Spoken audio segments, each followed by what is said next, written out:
Welcome back, my gardening friends. Well, why do I sift my homemade compost?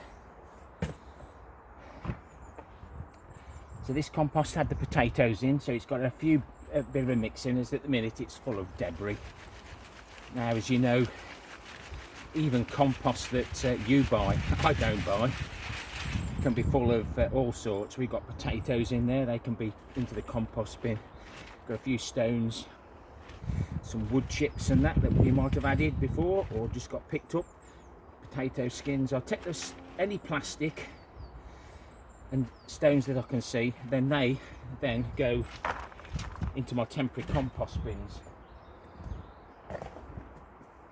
4-year-old leaf mould. I like to add that to the mix because that's a little bit dry. You want something with a bit of body in it. And anybody that's watched my channel before will know that this is a homemade sift. This is actually bought. Right, the rest of that I'll just check there's no stones, no plastic that we picked up when we collected the leaves. It's an old fan cover. I find it absolutely perfect. We've also got the cocoa coir that we find. I like to add a bit of that as well.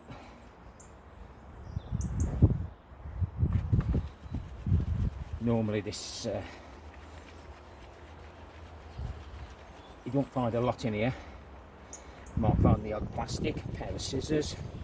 I've even found a spring, litter.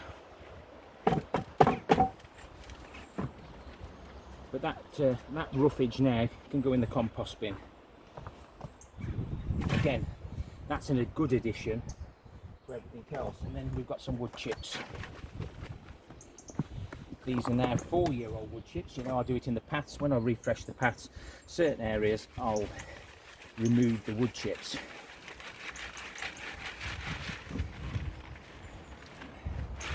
That then goes back into the paths. We don't care. That's all the ingredients for today, and then we mix all this up.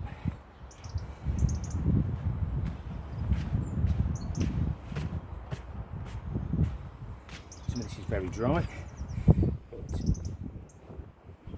we end up with something like that, but it does look a lot better when it's got a bit of damp in. We haven't got much perlite in that, but I have got compost with added perlite. But this material, in actual fact, I think I might add some perlite compost with the added perlite in, just to give it that extra moisture retention, aeration. So this is the compost we find with the added perlite in. Very fibrous, so well worth just getting that out.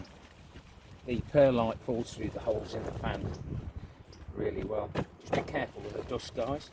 Should be wearing a mask. Don't want to get that in your eyes like I am. The wind's blowing in the wrong direction. Try and get as much of that perlite out as we can. Even the cannabis growers end up having to buy rooty material. You can see it's quite fibrous mix, and it's got a few stones in it, but I think that's where I've scraped it off a bed. But that can go in the compost bin.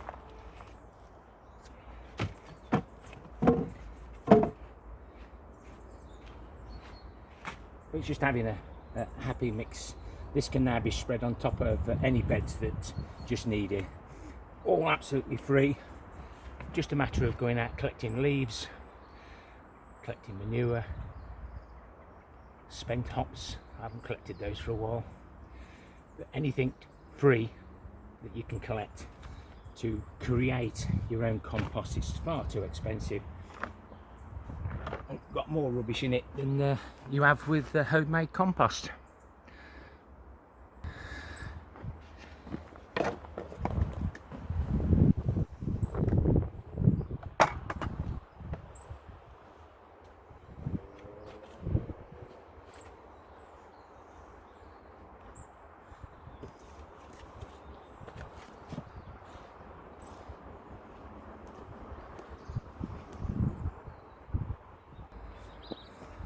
There's definitely something satisfying about having a stone-free, debris-free top bed.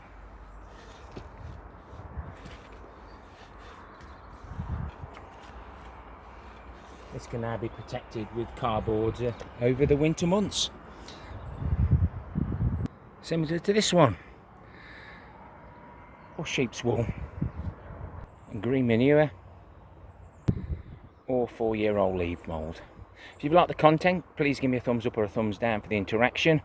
What have you found in your bought compost? Please leave a comment, join in with those comments, give those comments a thumbs up. Let's learn from each other. Happy gardening to you all. Till next time, my friends. Ta-ra for now.